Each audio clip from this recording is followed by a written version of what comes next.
تاریخی طور پر یہ بات ثابت ہے کہ بسنت کا تعلق ہندو مذہب سے رہا ہے۔ مغلیہ دور میں بعض حکمرانوں کے درباروں میں اس کا نمائشی رواج پیدا ہوا، لیکن ہر دور کے علماء نے اس کی مخالفت کی۔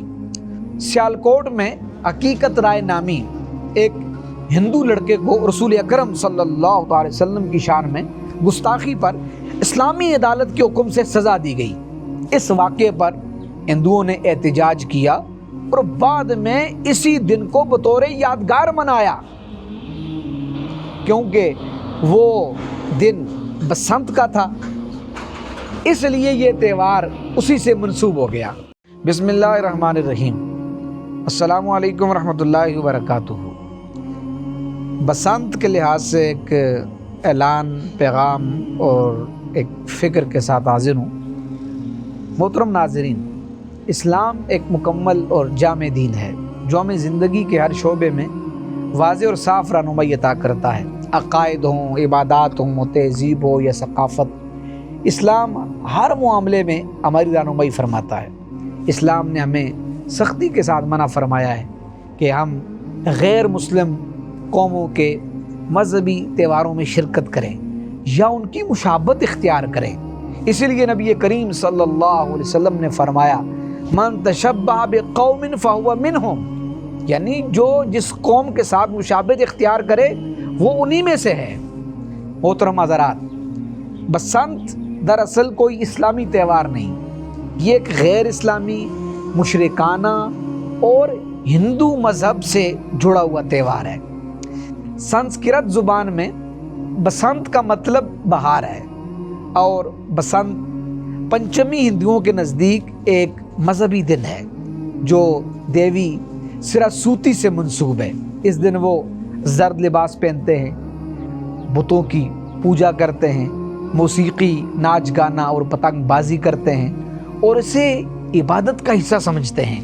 یہ صرف ایک کھیل نہیں بلکہ یہ ایک مذہبی رسم ہے۔ اسی طرح تاریخ گواہ ہے کہ یہودی قوم کے بھی بعض مخصوص تہوار ہیں جنہیں وہ اپنی مذہبی شناخت کے طور پر مناتے ہیں۔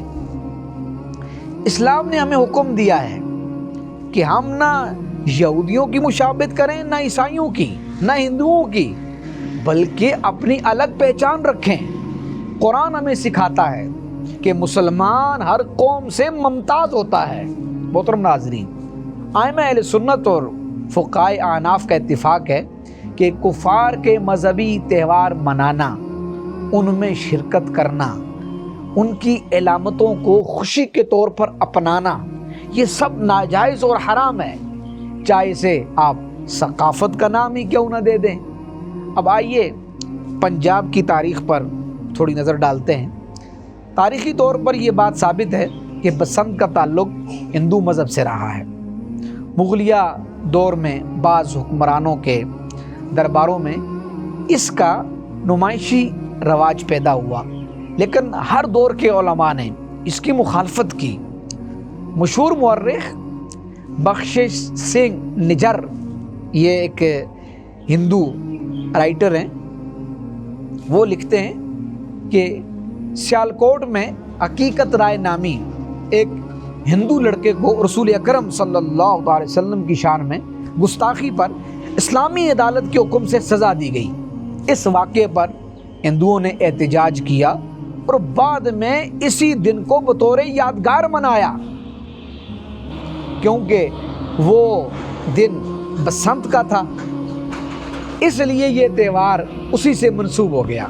محترم بھائیوں، اب ذرا آج کے حالات دیکھیں۔ بسنت کے نام پر کیا ہو رہا ہے؟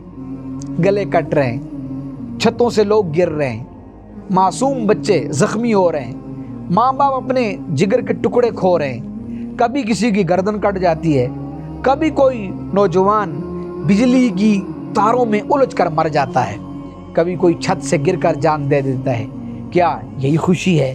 کیا یہی تہذیب ہے؟ کیا یہی ثقافت ہے؟ ہر سال لاشیں اٹھتی ہیں، اسپتال بھر جاتے ہیں، اور پھر بھی ہم نہیں سنبھلتے۔ اسلام ہمیں زندگی کی حفاظت کا درس دیتا ہے اور ہم موت کا کھیل کھیل رہے ہیں، اس پر جتنا افسوس کیا جائے کم ہے۔ لہٰذا یاد رکھیں، بسنت نہ اسلامی تہوار ہے، نہ اس کی اسلام میں اجازت ہے، نہ کسی مسلمان کے لیے اسے منانا جائز ہے۔ مسلمان کی پہچان اسلامی شاعر ہیں، اسلامی تہذیب ہے، اسلامی غیرت ہے، نہ کہ کفار کے رسم و رواج ہیں۔ آئیے ہم اللہ سے وعدہ کریں کہ ہم اپنی نسلوں کو اسلامی شناخت دیں گے، غیر اسلامی تہواروں سے بچائیں گے اور دین پر فخر کے ساتھ چلیں گے۔ اللہ ہمیں حق سمجھنے، قبول کرنے اور اس پر عمل کرنے کی توفیق عطا فرمائے، آمین یا رب العالمین۔